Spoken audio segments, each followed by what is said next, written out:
India voice में मैं हूं आपके साथ सुनील चौहान। घोसी उपचुनाव में समाजवादी पार्टी की जीत ने बड़े संकेत दिए हैं। इस जीत से जहां सपा का मनोबल 2024 को लेकर बढ़ गया, तो वहीं उसकी चुनावी रणनीति की भी सफल होती दिखाई दी है। दूसरी ओर इस चुनाव में बीजेपी की करारी हार के बाद कई सवाल खड़े हो गए। एक तरफ जहां इससे पार्टी की लोकसभा चुनाव की तैयारियों को झटका लगा है, वहीं एनडीए के दूसरे घटक दलों का कोई असर भी चुनाव पर नहीं दिखाई दिया है। तो सवाल यही कि पूरा दमखम लगाने के बावजूद भी घोसी चुनाव में मिली हार से क्या बीजेपी को अब बदलनी पड़ेगी अपनी रणनीति? 2024 के चुनाव में घोसी चुनाव के नतीजे कितना प्रभाव डालेंगे, इसी पर करेंगे चर्चा। लेकिन सबसे पहले यह रिपोर्ट।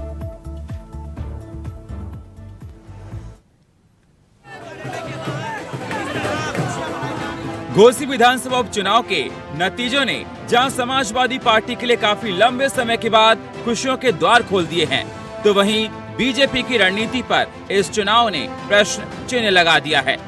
मुख्यमंत्री योगी आदित्यनाथ ने इस सीट पर प्रचार किया, तो वहीं दोनों उप मुख्यमंत्री केशव प्रसाद मौर्य और ब्रजेश पाठक ने भी पूरा दमखम लगाया।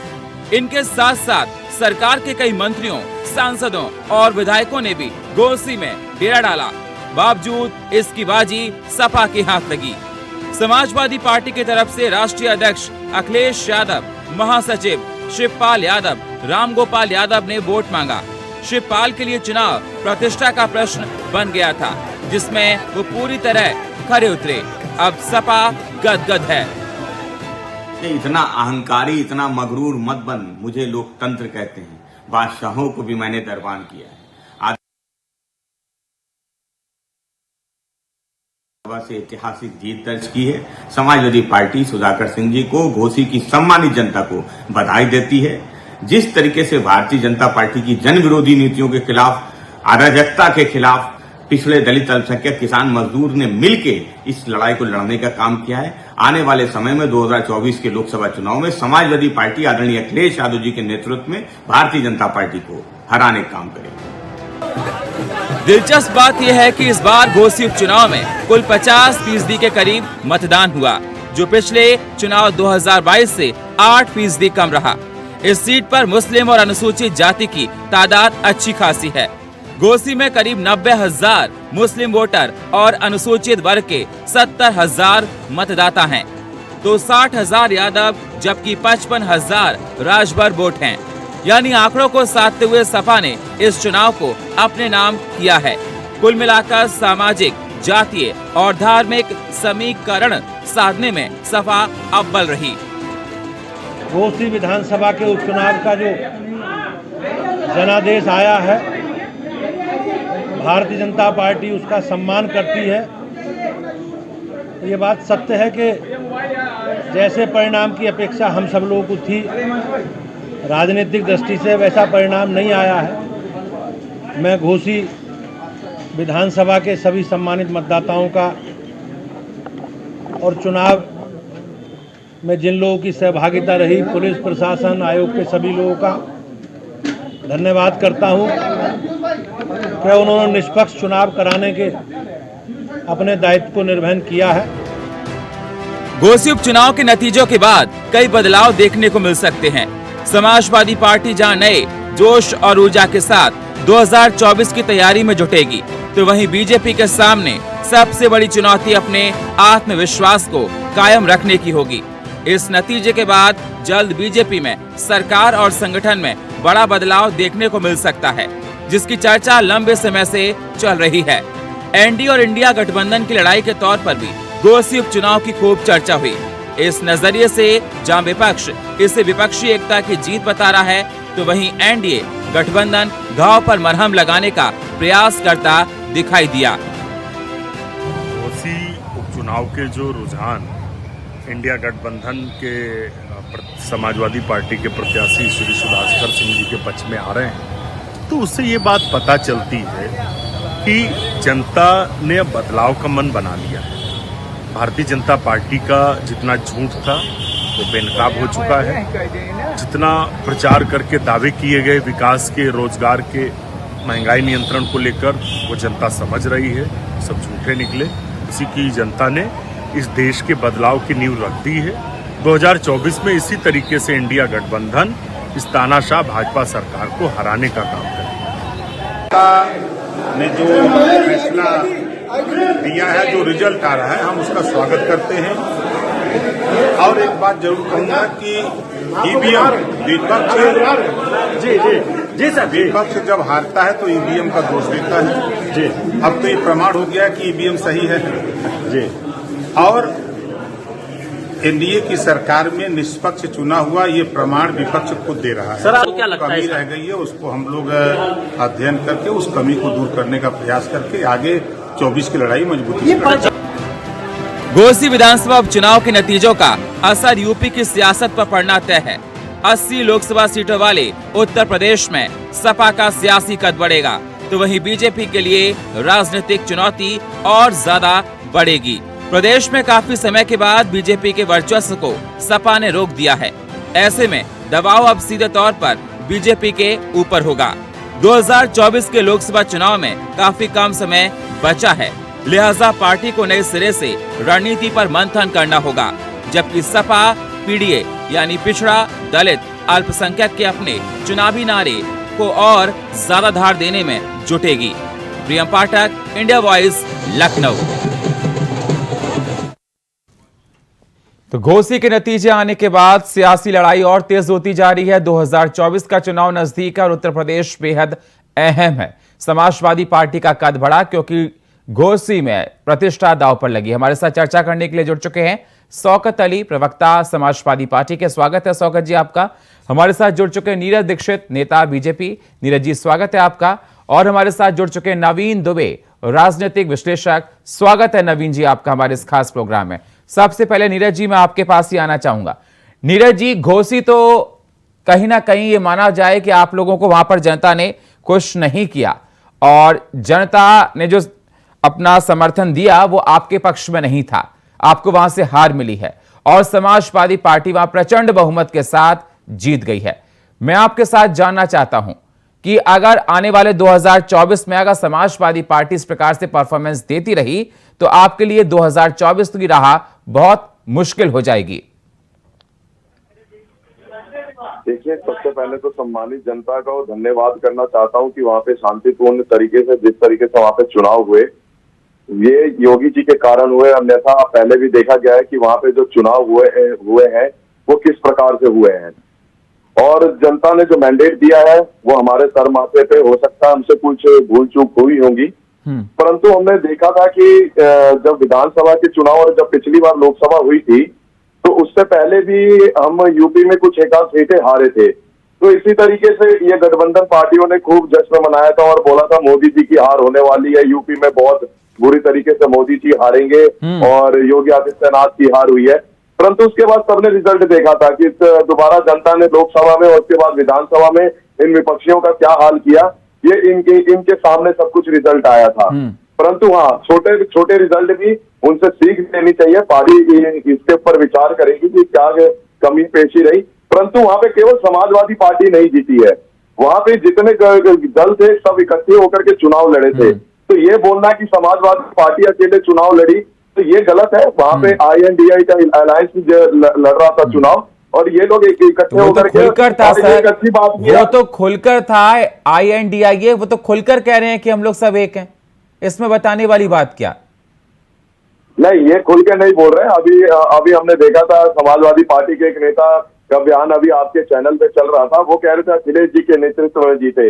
वो ये नहीं बता रहे कि उसमें राहुल गांधी जी का भी हाथ था, उसमें अन्य दल जो थे RJD वगैरह, आपको तो हराया ना सर, आपको तो हराया। नीरज जी कैसे भी हराया हो, आपको तो हराया है ना, ये तो मानना पड़ेगा आपको हराया है। तो मंथन सर आपको इस बात पे करना है कि हार क्यों हुई, क्योंकि दो डिप्टी CM, खुद CM योगी आदित्यनाथ ने जहां पर प्रचार किया हो और जनता ने नकार दिया। डबल इंजन की सरकार है सर आपकी। पार्टी है जी, पार्टी में हर कोई कार्यकर्ता, चाहे वो CM हो चाहे कोई भी हो, कार्यकर्ता ही रहता है। और वो बूथ लेवल पे, चाहे वो CM हो, हमारे गृह मंत्री अमित शाह जी हो, चाहे माननीय नरेंद्र मोदी जी हो, बूथ लेवल का कार्यकर्ता ही उन्हें माना जाता है। तो उसमें से कोई एक चुन करके परिवारवादी पार्टियों की तरह नहीं है कि एक ही CM बनेगा और एक ही PM बनेगा।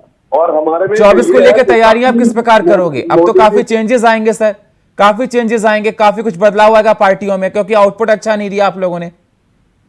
नहीं कि आउटपुट देखिए, वो शीर्ष नेतृत्व का काम है, वो चिंतन कर रही है इस चीजों पे कि कैसे आगे हमें कार्य करना है और कार्यकर्ताओं के हमारी क्या मनोबल, कहाँ टूटा, क्यों हारे हम लोग। परंतु हाँ, एक उम्मीद पक्की है कि आज ये लोग खुश हो रहे हैं। आने वाला समय पक्का ऐसा होगा कि जिस तरीके से 2019 में और उससे पहले एक दो सीटों पे जिस तरह से हमने हार मिली थी, परंतु उसके बाद हमने दोबारा बैकअप में और इतने अच्छे मार्जिन से हमने चुनाव जीता था। पुनः कहूंगा, जनता ने जो मैंडेट दिया है वो सर माथे पर, परंतु हाँ, आने वाला चुनाव हम लोग और जोर शोर से लड़ेंगे और पुनः भारतीय जनता पार्टी नरेंद्र मोदी के नेतृत्व में चुनाव जीत कर आएगी। बीजेपी का कहना है, नीरज जी का साफ तौर पर आपसे यही कहना है कि अभी आपके लिए खुशी के दिन है, लेकिन जैसे जैसे 2024 के नतीजे आएंगे, चुनाव आएंगे, तो उसमें कहीं ना कहीं जो मैंडेट होगा भारतीय जनता पार्टी के सामने होगा और कहीं ना कहीं आपके लिए मुश्किलें बढ़ाने वाले हैं ये। देखिए सुनील जी, सबसे पहले तो घोसी की जनता को हार्दिक बधाई और हार्दिक आभार। और इस गठबंधन की जो इंडिया गठबंधन था सुनील जी, उस गठबंधन की ये पहली जीत है। ये जो उत्तर प्रदेश इस देश का सबसे बड़ा सूबा है और आप सबको पता है कि यहीं से देश की सरकार बनती है और यहीं से आज इंडिया गठबंधन को ओपनिंग हुई है और एनडीए गठबंधन की क्लोजिंग हुई है। यहीं से भारतीय जनता पार्टी की नफरत की राजनीति का जो अंत की शुरुआत हो गई है और एनडीए गठबंधन की जो देश में सामाजिक समरसता बनाने का, विकास का, संविधान और लोकतंत्र बचाने की जो आइडियोलॉजी रही है, उस आइडियोलॉजी की जीत हुई है। रह गई बात यहाँ पे, जिस तरह से अभी ये कह रहे थे कि भाजपा इसमें जो है फिर से दोबारा जो है जीत दर्ज करेगी। मैं आपको बता दूं कि भाजपा का जो ग्राफ था वो बिल्कुल मैच्योरिटी लेवल तक पहुंच के अब डिक्लाइन फेज में जा रहा है सुनील जी। अब इनका जितना ग्रोथ होनी थी, जितना जनता को बरगलाना था, सारी चीजें हो चुकी हैं। अब इनका डिक्लाइन फेज चल रहा है और डिक्लाइन फेज धीरे धीरे इनको इस स्तर तक ले आएगा, तो आप देखेंगे 2024 तक कि इनकी सरकार तो दूर, इनको बहुमत से इतना पीछे चले जाएंगे कि ये मतलब जनता बिल्कुल मन बना चुकी है। दूसरी बात की जो जातीय आधार पे जिस तरह से घोसी में कार्ड खेलने की कोशिश किया गया, उस जातीय विचारधारा को घोसी की जनता ने हराने का काम किया है और सर्व समाज की विचारधारा को जिताने का काम किया है और बीजेपी की नफरत की राजनीति का जनता ने वोट के माध्यम से जवाब दिया है। धोखेबाजों को और जो राजनीतिक दल बदलुओं को जिनको की गिरगिट भी कहते हैं, इनको और गालीबाजों को घोसी की जनता ने मैंडेट के माध्यम से सबक सिखाने का भी काम किया है। और रह गई बात आपके जो लोकसभा चुनाव की है, मैं बता रहा हूं सुनील जी कि पूरे आपने देखा होगा कि 7 जगह उपचुनाव हुए थे, 7 में से 4 जगह इंडिया गठबंधन को जीत मिली है और 3 जगह एनडीए गठबंधन को मिली है जीत। तो ये तो एक शुरुआत, आगाज है और ये आगाज आप देखेंगे जब परिणाम में परिलक्षित होगा, परिवर्तित होगा, इस देश की दिशा दशा दोनों बदल जाएगी। तो ये बहुत ही अच्छी शुरुआत है घोसी की जनता ने, जाति धर्म मजहब सबसे ऊपर उठ करके समाजवादी पार्टी की नीतियों में विश्वास किया है, इंडिया गठबंधन की नीतियों में विश्वास किया है और इस गठबंधन की जीत के लिए घोसी की जनता को एक बार तहे दिल से हार्दिक आभार समाजवादी पार्टी की तरफ से। और यहाँ पे जिस तरह से एक चुनाव को माननीय मुख्यमंत्री जी से लेकर के 2 डिप्टी सीएम, 20 मिनिस्टर और जो भी प्रशासनिक, आपने देखा होगा कि लगातार समाजवादी पार्टी के पोर्टल से इस तरह की वीडियो जारी किए गए। चुनाव आयोग को इसकी शिकायत भी प्रेषित की गई है कि किस तरह से वहां पे पुलिस अधिकारी हमारे वोटरों को, हमारे कार्यकर्ताओं को। अशोक जी, अब तो जीत हो गई, आप तो खुशी से गदगद होंगे, लेकिन अब आप ईवीएम पर ठीकरा नहीं फोड़ पाएंगे कभी चुनाव में, कभी ये नहीं कह पाएंगे कि ईवीएम ठीक से काम नहीं करती, क्योंकि हमेशा आपको ये शिकायत रहती है। जी देखिए, समाजवादी पार्टी ने ईवीएम की बात नहीं करी इस चुनाव में, उसने सिर्फ और सिर्फ जो भी प्रशासन का सर, आप आपके INDIA के कितनी पार्टी के लोग जब भी बीजेपी चुनाव जीतती थी तो यही बोलते हैं कि ईवीएम में गड़बड़ी है भैया, ईवीएम में गड़बड़ी है। आम आदमी पार्टी तो विधानसभा में ईवीएम को रखकर उनके नेता सौरभ, मुझे अच्छे से याद है, दिखाते थे कि ऐसे ऐसे ऐसे ऐसे होता है। अब तो आप जीत रहे हो ना, अब तो ईवीएम ठीक है ना, ये मानना पड़ेगा ना आपको, निष्पक्ष चुनाव हो रहे हैं। सुनील जी, भारतीय जनता पार्टी के सीनियर नेता है जीवीएल नरसिम्हा राव, जिन्होंने ईवीएम के ऊपर एक किताब तक लिख दिया कि किस तरह से ईवीएम के माध्यम से गड़बड़ी की जा सकती है। अच्छा। तो आपको उनको भी याद रखना पड़ेगा। ईवीएम तो अलग इशू है, जिस व्यवस्था में अगर जनता को संदेह हो रहा है, सरकार को उस व्यवस्था को बदल देना चाहिए। मतलब अगर आपके हिसाब से होगा, अगर आपको संदेह होगा तो ठीक है, और अगर आपको संदेह नहीं हुआ तो ठीक नहीं है। नहीं, संदेह की बात मैं अपने दल की आप बात अपनी नहीं कर रहा हड़बड़ी, हूं। मैं आपसे ये कह रहा हूं, अगर आप जीते हैं ना सर, तो ये आपको मानना पड़ेगा ईवीएम ने निष्पक्ष चुनाव कराया है, वहां के सिस्टम ने, इलेक्शन कमीशन है राज्य के, ये मानना पड़ेगा सर आपको। देखिए ऐसा सुनील जी, समाजवादी पार्टी अभी भी उसकी शिकायत पेंडिंग है चुनाव आयोग में। जिस तरह से वहां के सीओ विनीत कुमार नीरज जी जवाब दीजिए। जिस तरह से वहां पे अत्याचार किया लोगों के ऊपर, हमारे कार्यकर्ताओं नेताओं के ऊपर, उसकी शिकायत चुनाव आयोग में पेंडिंग है अभी भी। समाजवादी पार्टी का कहना है कि अभी तो ये शुरुआत है, 2024 आते आते आपका सुपड़ा साफ हो जाएगा। देखिए, सुपड़ा साफ किसका होगा, मैंने अभी थोड़ी देर पहले जिक्र किया था। इसी तरीके से पहले भी हम लोग बायपोल इलेक्शन में हारे थे, परंतु उसके बाद हमने अपनी स्ट्रेटेजी दोबारा अच्छे से बनाई, संगठनात्मक बैठकें। कमी कहाँ रहेगी सर? हम लोग कमी कहाँ रहेगी गोशी में? कमी देखिए, हो सकता है जो कुछ हमारे शीर्ष नेतृत्व में कुछ देखने में कमी रही होगी, वो शीर्ष नेतृत्व का काम है, वो आपस में बैठ के फैसला करेंगे कि कहाँ कैसे क्या। अभी जो रिजल्ट आया है उसका टीम गठित होगी कि कहाँ हम लोग हारे, कैसे क्या हमारा नुकसान हुआ। नवीन जी, मेरी आवाज सर आपको मिल रही है? नवीन जी, सवाल मेरा आपसे है कि घोसी के चुनाव, बाई इलेक्शन के चुनाव बहुत कुछ दर्शा रहे हैं, साफ साफ ये दर्शा रहे हैं कि इंडिया घटक दल, जो कि 28 लोगों का एक समूह है, 28 पार्टियों का, और वो कहीं ना कहीं बीजेपी पर भारी पड़ता हुआ, एनडीए पर भारी पड़ता हुआ दिखाई दे रहा है। अब समाजवादी पार्टी का कहना है कि यही हर्ष 2024 में होने वाला है। मैं आपसे जानना चाहता हूं कि घोसी की जीत क्या आगे चलकर बीजेपी को और परेशानी दे सकती है, और ये समाजवादी पार्टी को कितना स्ट्रांग किया, और बीजेपी के लिए कितना चिंतन और मंथन करने की जरूरत है। सुनील जी, सबसे बड़ी चीज तो मैं पहले अशोक यादव जी को बधाई दूंगा कि वो घोसी पर उन्होंने बहुत अच्छी प्रचंड जीत हासिल की है, नो डाउट। दूसरी चीज क्या है कि जिस तरीके से पीडीए, अब बहुत इंपॉर्टेंट चीज अखिलेश जी ने करी, पीडीए का एक अलायंस बना के, अब पीडीए को मुद्दा बना के, एक आंदोलन बना के वो चले, और अब देखिए टिकट दिया है उन्होंने क्षत्रिय प्रत्याशी को वहां से, और सर्वाधिक पिछली जाति और मुस्लिम वर्ग की विधानसभा है घोसी, वहां से जिस तरीके से जीतकर सुधाकर सिंह जी आए हैं समाजवादी पार्टी की टिकट पर, और वहां खुलेआम समर्थन देखिए दिया गया था, कांग्रेस ने भी दिया, तो पूरे इंडिया गठबंधन का समर्थन था। भारतीय जनता पार्टी की जो प्रत्याशी थे उनके साथ भी एनडीए के घटक दल साथ में थे। आप देख लें, चाहे वो अनुप्रिया पटेल जी की पार्टी हो, अपना दल, सभी लोगों ने उनको समर्थन किया, तो उनके लिए वोट भी मांगे थे।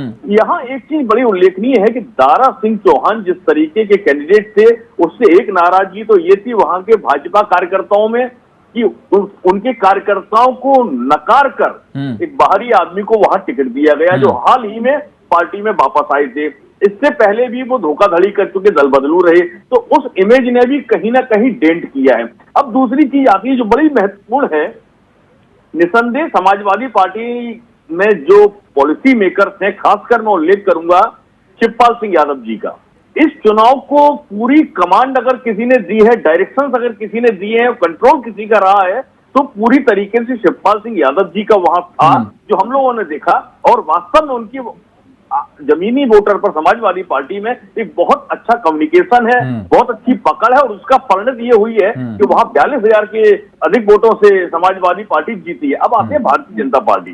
भारतीय जनता पार्टी में आप माने या ना माने, आज की तारीख में एक इंटरनल ट्रायंगुलर संघर्ष चल रहा है। ये आज नहीं तो कल मेरी बात सच होगी, और जब धरातल पर दिखाई देगी। पहली चीज, मुझे नहीं लगता है कि मुख्यमंत्री योगी आदित्यनाथ जी इस पक्ष में रहे होंगे कि दारा सिंह चौहान को वहां चुनाव लड़ाया जाए उपचुनाव में।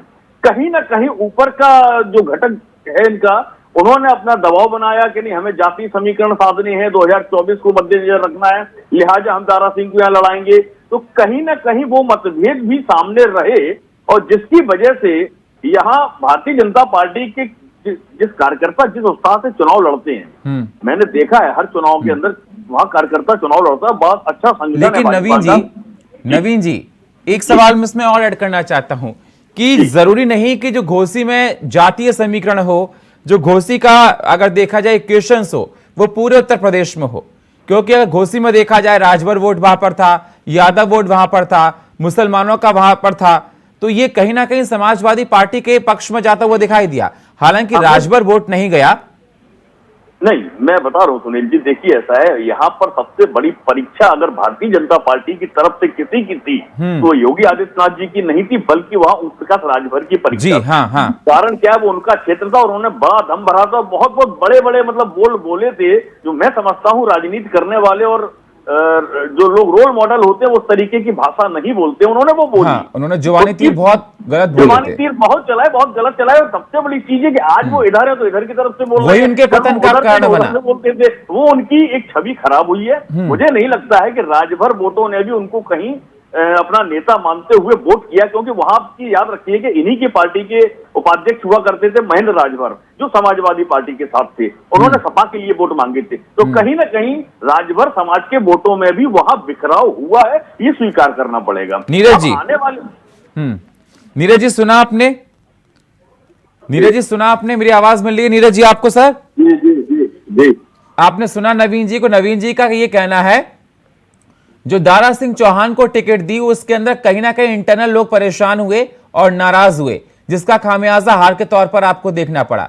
दूसरा ये देखा गया कि राजभर वोट आपके साथ नहीं दिखाई दिया। देखिए, जाति समीकरण एक चुनावी मुद्दे बनते हैं जो कि एक स्ट्रेटेजी में आता है। ये बात तो आप मानते हैं ना कि दारा सिंह चौहान को टिकट देना गलत था? देखिए, गलत था या सही था, ये पहले वहां पे जो टीम गठित होगी प्रदेश में, नहीं किसी दूसरी पार्टी का आकर टिकट ले जाए। देखिए, ये तो एक राजनीतिक पार्टियों में चलता रहता है कि जो जिस हिसाब से समीकरण बनते हैं उस हिसाब से किया जाता है। क्या होगा क्या नहीं वो शीर्ष नेतृत्व तय करेगा, परंतु हम एक कार्यकर्ता होने के नाते एक्सेप्ट करते हैं, जो जनता ने मैंडेट दिया उसको एक्सेप्ट करते हैं। परंतु मैं अभी तक तब से मेरे दिमाग में ही चल रहा है कि अशोक यादव जी ने अभी तक बताया नहीं कि ये ईवीएम की जीत है या जनता ने जीत दी है, ताकि कल को जब 2024 में जब मोदी जी और योगी आदित्यनाथ जी के नेतृत्व में जब यूपी हम लोग जीत करके आएंगे तो उस समय ये किस पे ठीकरा फोड़ेंगे? ये जनता पे ही फोड़ेंगे कि जनता ने हमें हराया या ईवीएम ने हराया। अगर ये इस चीज को स्पष्ट आज ही कर देंगे तो जब कल को चुनाव के रिजल्ट आएंगे तो मैं आपके चैनल के माध्यम से इनको, अशोक जी का ये कहना है, नीरज जी, अशोक जी का ये कहना है कि हम तो और मार्जिन से जीतते। अभी भी वो कह रहे हैं हमने शिकायत कर रखी है, इलेक्शन कमीशन को दे रखी है। पहले स्टार्टिंग में बोला था कि लाल पर्ची नीली। बात तो एक ही बोलेंगे, या तो जनता ने जिताया या ईवीएम ने जिताया। अगर इस चीज को आज ये क्लियर कर देंगे तो जब 2024 हमारे पक्ष में रिजल्ट आएंगे तो हम आपके चैनल के माध्यम से इनको बधाई तो देंगे कम से कम इस माध्यम से कि जनता ने जवाब दीजिए अशोक जी। सुनील जी, जीत स्पष्ट रूप से घोसी की जनता की जीत है, समाजवादी पार्टी की जीत है और इंडिया गठबंधन की जीत। नहीं, वो ये कह रहे हैं आपको मानना पड़ेगा ना, ईवीएम ठीक काम की, ईवीएम की वजह से आपको जीत मिली। सुनील जी, मैं इसका जवाब ऑलरेडी दे चुका हूं कि इसमें देखिए, मैं इसका जवाब पहले भी दे चुका हूं कि ईवीएम का कोई टॉपिक समाजवादी पार्टी ने चुनाव में नहीं उठाया। टॉपिक क्या उठाया था, इशू क्या उठाया था, जो वहां पे सत्ताधारी जो प्रशासनिक अधिकारियों द्वारा सत्ता के दबाव में प्रशासनिक अधिकारियों द्वारा हमारे कार्यकर्ताओं नेताओं को लाल कार्ड, पीला कार्ड, तमाम तरह के कार्ड देकर धमकाया गया, उनको थानों में बैठाया गया, जबरदस्ती करके उनको वोट डालने से रोका गया। इसकी शिकायत समाजवादी पार्टी को है और इसकी शिकायत आज दिन पेंडिंग है। समाजवादी पार्टी अपने स्टैंड पे कायम है और समाजवादी पार्टी मांग करे उन अधिकारियों को, जो जिम्मेदार अधिकारी हैं, उनके खिलाफ चुनाव आयोग कानूनी कार्रवाई करे। बात यह है सुनील जी।